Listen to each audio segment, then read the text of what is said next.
నమస్తే, welcome to Aadya TV. నేను మీ స్వర్ణ. ప్రస్తుతం మనతో పాటు ఉన్నారు సినీ క్రిటిక్ విజ్ఞాన్ గారు. హలో విజ్ఞాన్ గారు. నెపోటిజానికి సంబంధించి ఇండస్ట్రీలో భిన్నాభిప్రాయాలు ఉంటాయి. కొంతమంది గట్టిగా విమర్శిస్తారు, మరి కొంతమంది సమర్థిస్తారు. సో నాని కొన్ని వ్యాఖ్యలు చేశారు, మీరేమంటారు? అది ఏం జరిగింది, నిజం విత్ స్మిత అనే ఒక show. Of course episode 1 Chiranjeevi గారిని పిలిచారు, అన్న అబద్ధాలే చెప్పేసి వెళ్ళాడు. నెక్స్ట్ చంద్రబాబు నాయుడు గారిని పిలిచారు, ఏదో రకంగా న్యూట్రల్గా సాగింది, పర్వాలేదు. అండ్ ఇప్పుడు నాని గారిని పిలిచి అట్లీస్ట్ ఈ ఎపిసోడ్లో అన్నా భయంకరమైన నిజాలు ఏమైనా వింటామేమో అని అందరూ అనుకున్నారు. ఆ ప్రోమో చూస్తే కట్ మాత్రం నిజంలానే అనిపించింది. ఎందుకంటే ఫ్రాంక్గా మాట్లాడుకున్నారు సీరియస్లీ. ఏది ఆ ప్రశ్న అంటే, ఆయన చెప్పిన నెపోటిజం గురించి ఏమనుకుంటున్నావు అని స్మిత అడిగిన దానికి, అంటే ఇండస్ట్రీలో నెపోటిజం ఉన్నందుకే నువ్వు ఇంకా పెద్ద స్టార్గా ఎదగలేకపోయావా, నిన్ను పెట్టి నువ్వు ఇన్ని సినిమాలు తీసావు, నీకు మంచి నేషనల్ స్టార్ బిరుదు ఉంది, నిన్ను పెట్టి 100 కోట్ల సినిమాలు 200 కోట్లు ఎందుకు తీయట్లేదు? 100 కోట్లు 200 కోట్లు పెట్టాలంటే కంపల్సరీ ఒక పెద్ద స్టార్ హీరో కొడుకే ఉండాలా? మీరు పనికిరారా? అల్లు అర్జునో, రామ్ చరణ్ తేజనో, ప్రభాస్ గారో, జూనియర్ ఎన్టీఆర్ వీళ్ళే ఉండాలా 100 కోట్లు అంటే? నీకెందుకు ఆ ఛాన్స్లు? మీతోటి వాళ్ళే కదా.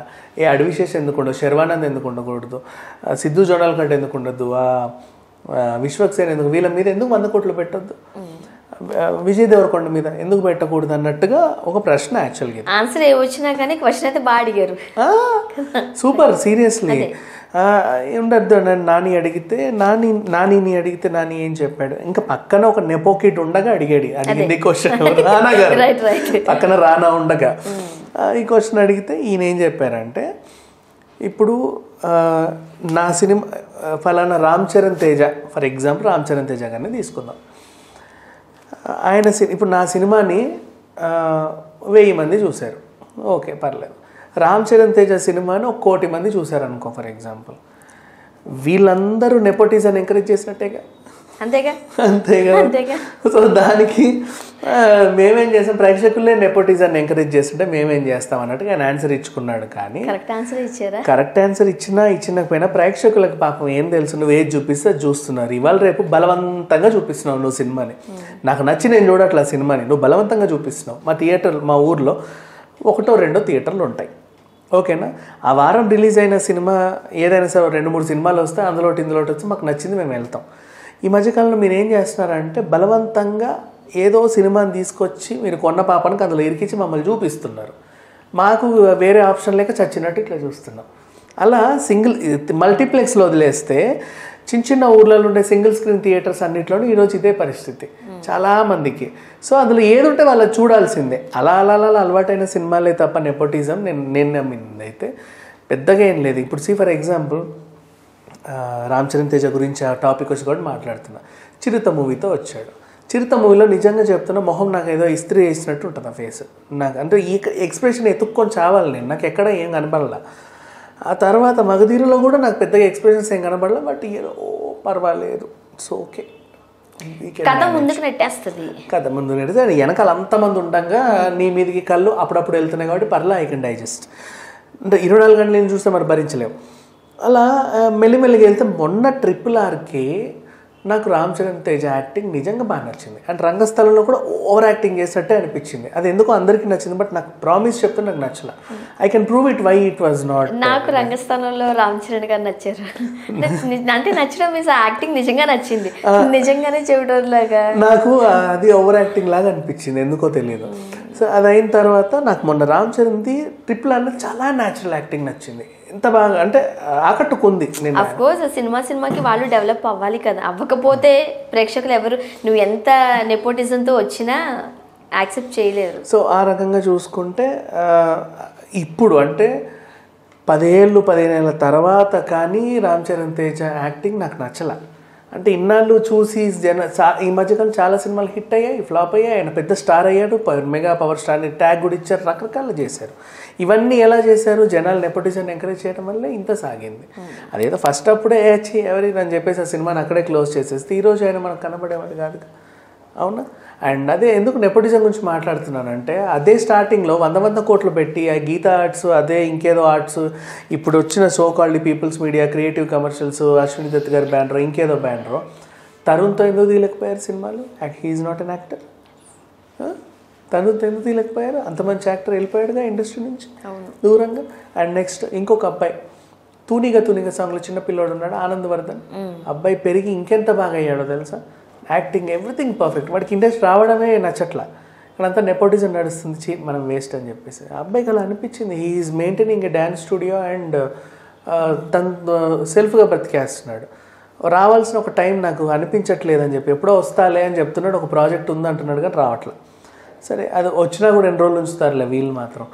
అండ్ అలాగే విజయ్ దేవరకొండ వచ్చినప్పటికీ ఆయన ఎన్ని రోజులు ఉంచారు, అదేగా జరిగింది క్యాజువల్గా అంతే. అంటే ఒక డెవలప్. ఇప్పుడు శర్వానంద్తో 100 కోట్ల సినిమాలు రావట్లేదు, నానితో ఎప్పుడు వచ్చాయి 100 కోట్లు. ఇప్పుడు నానితో రాజమౌళి గారికి చాలా ఇష్టమైన వ్యక్తి అని చెప్పేసి బాగా క్లోజ్ కాబట్టి ఈగ తీయగలగదు. ఆ తీసిన ఈగలో కూడా ఈగంతా కూడా లేదు ఆయన క్యారెక్టర్. అవునా? మరి అట్లా ఆ విధంగా ఉంటున్నాయి ఇవాళ రేపు. ఇంకొకటి కూడా అబ్జర్వ్ చేయొచ్చు, అదే ఈగలో నువ్వు రామ్ చరణ్ తేజ్ అని పెట్టు, హాఫ్ ఈగ హాఫ్ రామ్ చరణ్ ఉంటాడు.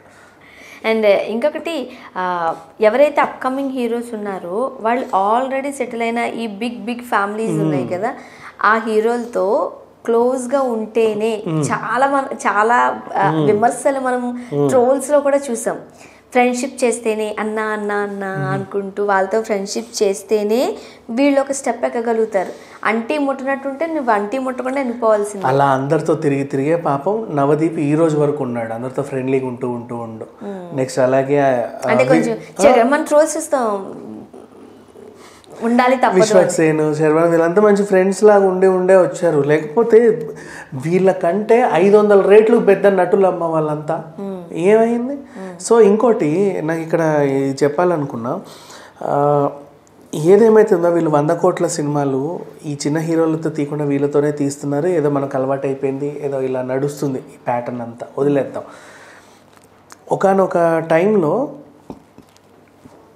ఎప్పుడైతే నిజంగా బ్లైండ్గా ఇండస్ట్రీలో ఒక కొత్త హీరోతో 100 కోట్ల 150 కోట్ల సినిమాలు పెడుతుందో, కథని నమ్మి ఇందులో ఎవరున్నా పర్లేదు అని చెప్పేసి స్టార్డమ్ అనేది పదం నమ్మకుండా, పలానోడు అనేది నమ్మకుండా పెట్టి తీస్తారో ఆ సినిమా నిజంగా సక్సెస్ అవుతుంది.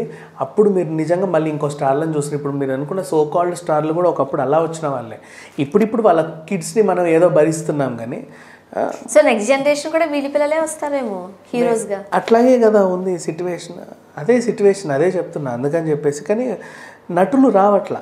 అలా నటుల్లాగా ఎదిగి వచ్చిన వాళ్ళ కొడుకులను కూడా ఎదగనివ్వట్లేదే. సాయి కుమార్ గారి కొడుకుని ఎదగనివ్వట్లా, శ్రీకాంత్ గారి కొడుకుని ఎంత బాగుంటాడు శ్రీకాంత్ వాళ్ళ అబ్బాయి, అండ్ ఎంత చక్కగా యాడ్ చేస్తాడు. ఇవాళ రేపు ఎవరికి ముక్కు తిరగదు, మూతి తిరగదు. అబ్బాయి perfect, he's an actor and మంచి హైట్, వెయిట్, కళ్ళు, ఫిగర్ అన్నీ బాగుంటాయి. అవునా? Why he is not becoming. Srikanth గారు కూడా వీళ్ళందరితో మంచి సత్సంబంధాలే ఉన్నాయి. ఆ సంబంధాలను వాడుకొని చూద్దాం లేరా అని నెడతారే తప్ప ఏం ఉండదు. గౌతమ్ రాజు గారి కొడుకుని ఎదగనివ్వాల, బ్రహ్మానందం గారి కొడుకుని ఎదగనివ్వాల. సో కాల్డ్ ఉంటాయి కొన్ని క్యాలిక్యులేషన్స్.